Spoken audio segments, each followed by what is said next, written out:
My husband yelled at me on the phone, saying he wants a divorce. I thought as I came back from my work trip. He's fed up with me, but I've had enough too. If I say sorry, maybe he'll change his mind. I understand, I said to him on the phone. But instead of going to my husband's parents' house where he was, I went somewhere else. My name is Sophie, and I'm 28 years old.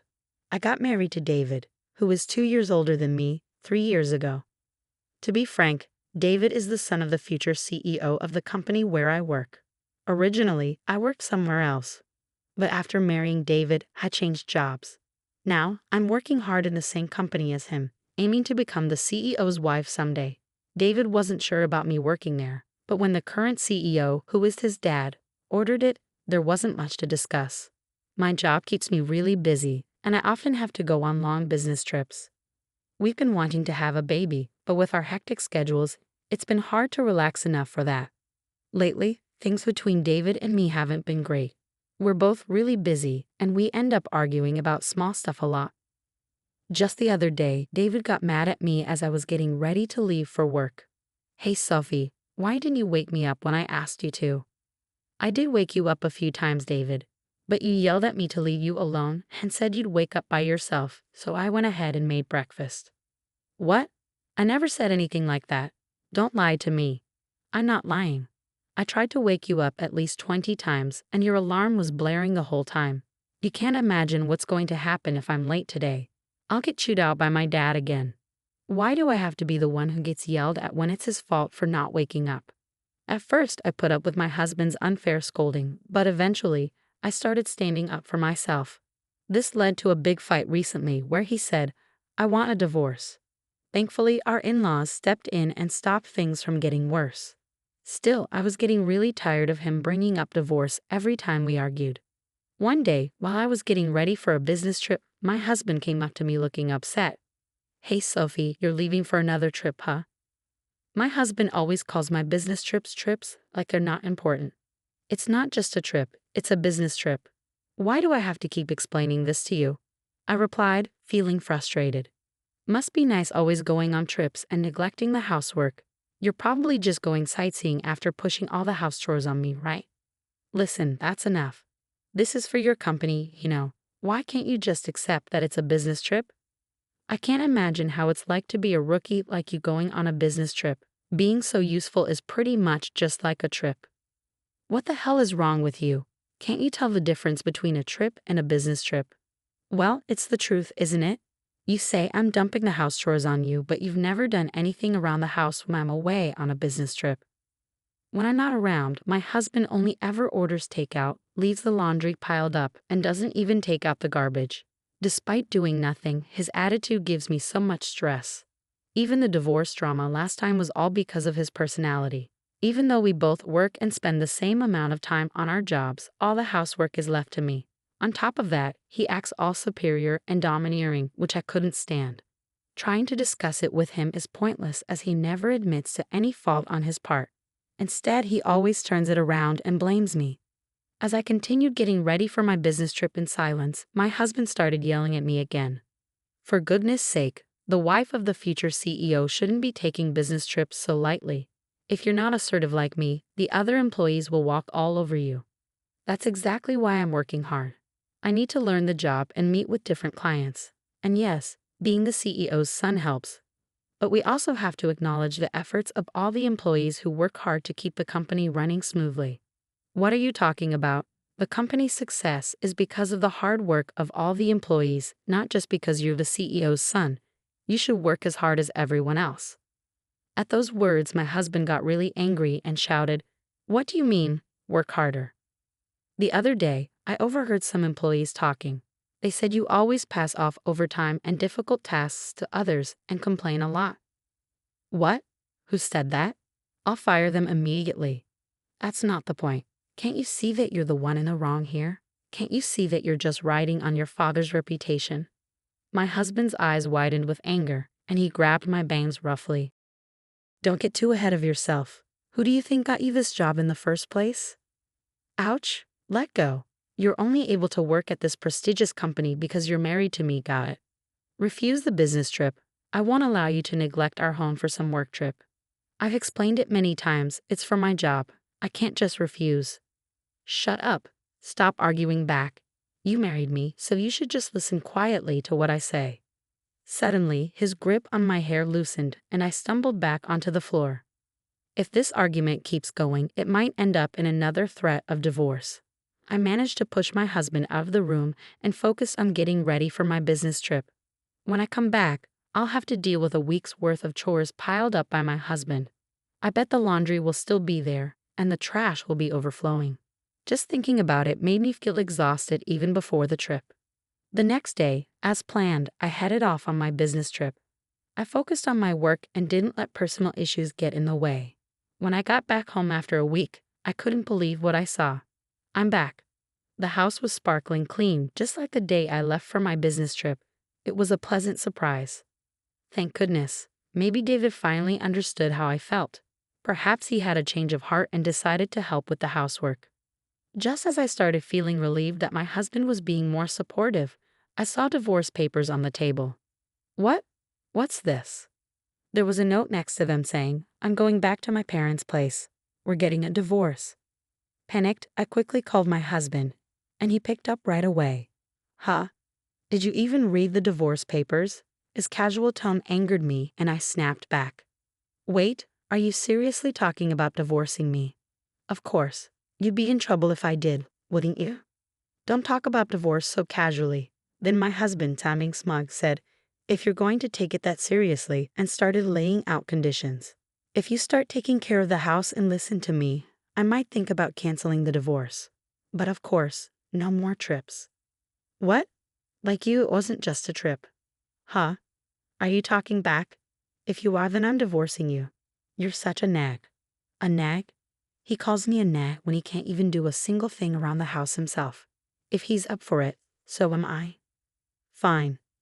If you don't want to get divorced, then come and apologize. Do you understand? Holding back my urge to argue, I replied calmly, "Okay, I understand. You should have listened to me from the beginning. Now come quickly." With that, he hung up. Instead of going to my in-laws' house where he was, I headed to City Hall. I submitted the divorce papers and they were accepted without any trouble. I was officially single again.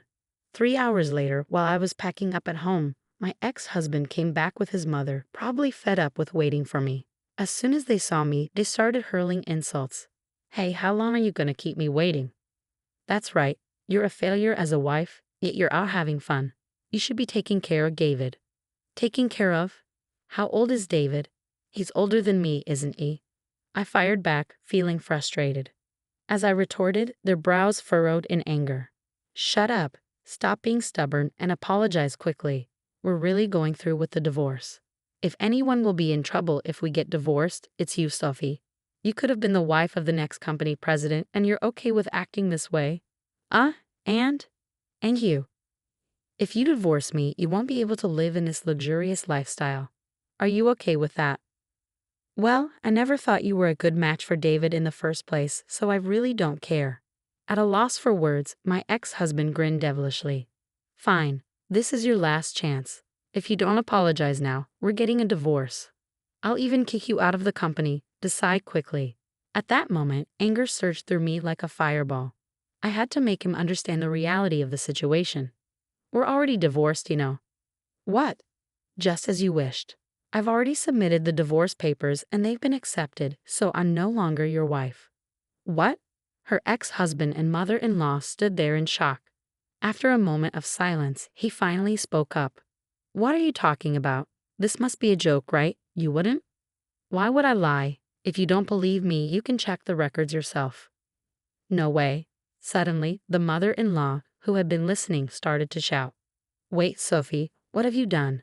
You've put divorce on David's record, our future CEO. It was your son who gave me the divorce papers first.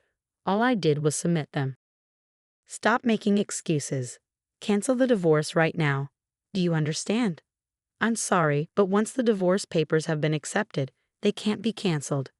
And I have no intention of canceling anyway. What? The mother-in-law was speechless, and the ex-husband just hung his head in defeat. Ignoring them, I continued, I'm tired of being ridiculed every time I go on a business trip and having to juggle work and housework every day. As far as I'm concerned, you're nothing but a burden. So Sylvie, calm down. Calm down. I'm perfectly calm. What's the point of being married if it's just a title? All you care about is yourself, isn't it? I didn't mean it like that.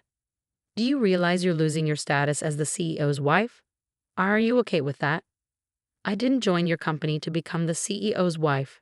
I don't know how much you've been spoiled, but I didn't marry you to take care of you. Are you really willing to give up this lifestyle?